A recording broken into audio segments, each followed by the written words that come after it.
Tonight, a COVID surge coast to coast. The NHL pulled the plug on a sold-out game. The NBA announced that 5 games will be postponed this week.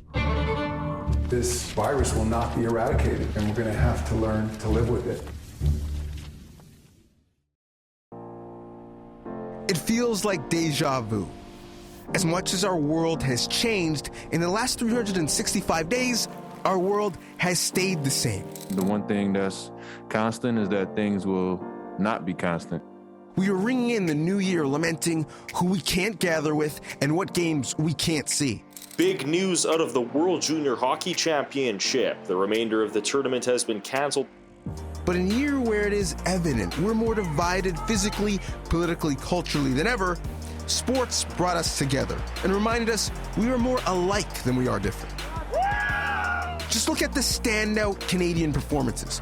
So many of the people who brought the country together came here from elsewhere, representing so much more than just the red and white. Leila Annie Fernandez took over New York.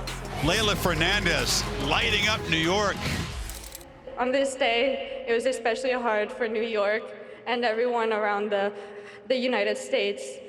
I just want to say that I hope I can be as strong and as resilient as New York has been the past 20 years. Vlad Guerrero Jr. was stunning like his daddy. He crushes it. Andre DeGrasse and Damian Warner dominated the track. Olympian Damian Warner has had a hell of a year, and he has just been named Canada's Athlete of the Year. Maggie McNeil and Penny Oleksiak ruled the pool. Oh, Wiggins! He's in beast mode! Even Andrew Wiggins has to bounce back. Montreal is going to the Stanley Cup Final! Carey Price stood on his head and reminded us what it's like when a Canadian team is in the cup and that every child matters. Alphonso Davies went from an African refugee camp to creating Canadian heritage moments.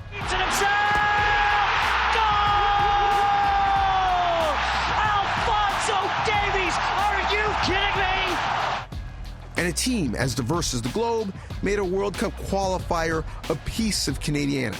Oh, Canada! Oh, baby! Sports was a vital reminder that Canada is the best in the world when it welcomes the best from around the world, that our diversity is our superpower. Listen, it wasn't all good. This year in sport was full of bad guys making bad decisions.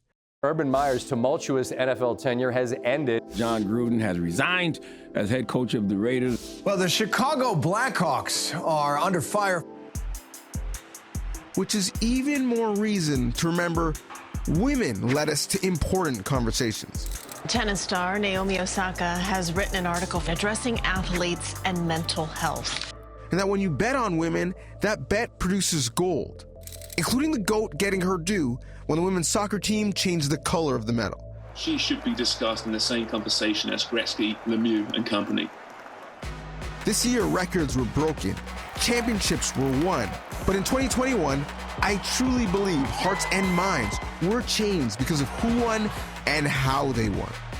So that's how I'll choose to remember 2021, a year that included so much loss, but by getting through it, we all won. On the run, at the buzzer, and it is caught. What a throw from back. Are you kidding me? To the backhand, he scores! Boy, what a year it has been.